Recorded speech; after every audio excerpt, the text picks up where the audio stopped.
Now, back to the Jack Gravely Show on WLEE News Talk 990. Thank you so very much for being with me on the Jack Gravely Show. For our callers out there, my guest this morning is Senator Mark Obenshain. He just left a meeting where he was speaking to the Virginia Regional Chamber of Commerce up in Winchester this morning. He's on the road and so kind to give us an interview. And off the top, I'd like to thank your staffer, Paul Logan, for help putting this interview together, Senator Obenshain. Well, I thank you, and I know Paul appreciates the shout-out. Okay, I appreciate it. Now, Senator, what is your position on the restoration of rights of felons who served their time off probation and met all the requirements? How would you like the process to work, or what type of process would you be in favor of implementing? Well, let me just say, first of all, that I believe in redemption. I believe in second chances. I believe it in my spiritual life, and I believe in it with respect to our voting population. I think that the governor, following the lead of our past couple of governors, has made important strides in increasing the number of people whose rights are restored. And I think he's done a great thing in making the process faster, more predictable, more transparent.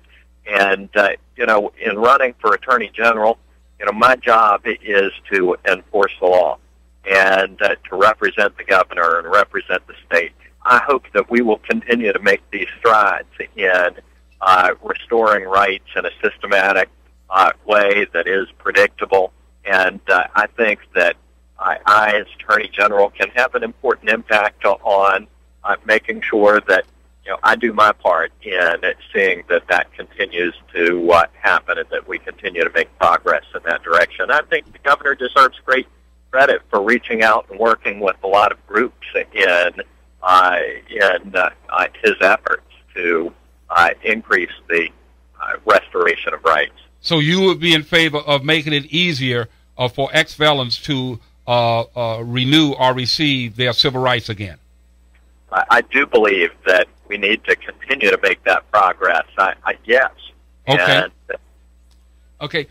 Senator, in your senatorial history, you have been a supporter of a bill called the Personhood Bill. What is your position on that issue now? Are you still supportive of the concept of a personhood bill here in the Commonwealth of Virginia?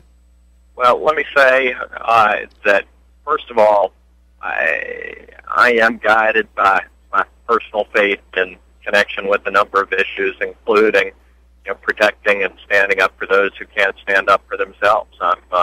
I believe in protecting those who can't protect themselves. So I have consistently acted that way in the General Assembly. I'm running, though, for Attorney General, and I'm not running for federal judge. I'm not running for super legislator. And what I would say is my job is not always going to be to put into place policies that I want to see. It's to represent the Commonwealth and stand up for the policies that exist. I don't get to decide when or whether abortion is legal in Virginia. I'm not going to be a federal judge.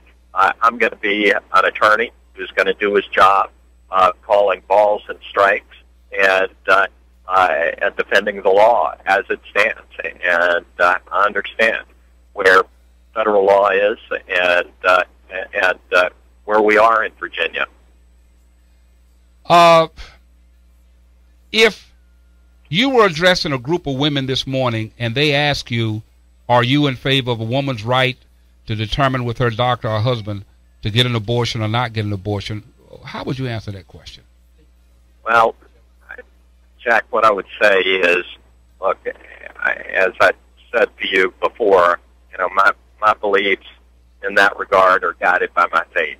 Okay. And I am a pro-life senator and pro-life candidate. I believe in standing up for those who can't stand up for themselves. But I'm also somebody who understands the limitations that are imposed by the law. Mm-hmm. And I'm going to be serving as Attorney General, and I'm going to be charged with making sure that the laws of the Commonwealth and the laws of the land are enforced, even if I don't necessarily agree with those laws. I'm going to be an attorney general for all of those people, including those ladies who may disagree with me with respect to some of those basic issues. I don't get to decide that. Okay. I don't know whether or not Virginia has a stand your ground type law, but I understand from several lawyers we do have a law similar to that on the books here in the Commonwealth of Virginia. What is your view as a lawyer and as a possible Attorney General of Virginia on stand your ground laws, and would you be in favor of Virginia adopting a law similar to that that's in Florida? Well, you know, first of all, I have for many years been in courtrooms in Virginia, and I've handled cases. I don't handle criminal cases, but I handle civil cases, and some of them have involved issues of self-defense. And I've sat in courtrooms in which people have died, and there is plenty of tragedy to go around in those cases. And you know, what is going on in Florida is no exception to that rule, and we grieve for the results of the death of Trayvon Martin, and can't forget that. But with respect to your question here in Virginia, we've had a robust debate over the course of the past several years about something called the Castle Doctrine, which is similar to stand your ground kind of legislation.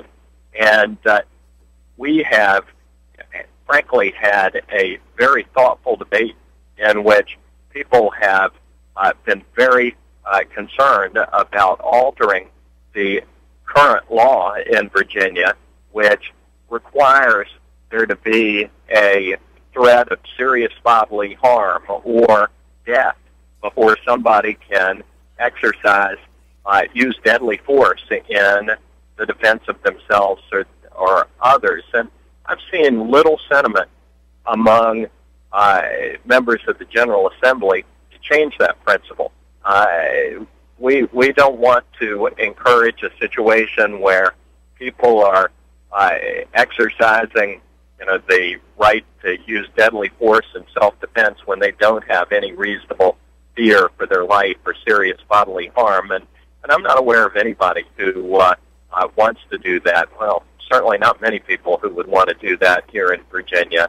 But I do believe that it's important for people to have the right to defend themselves and to defend their families in appropriate circumstances. And frankly, our current law provides exactly right, for that. Protection. Exactly. I mean, that's from common law and from statutory law here in the Commonwealth of Virginia.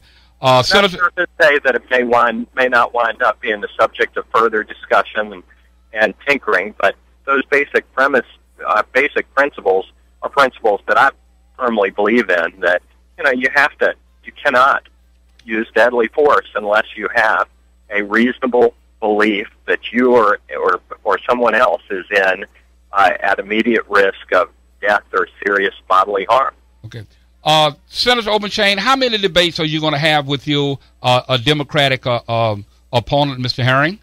As many as possible. Have you all scheduled any as of yet?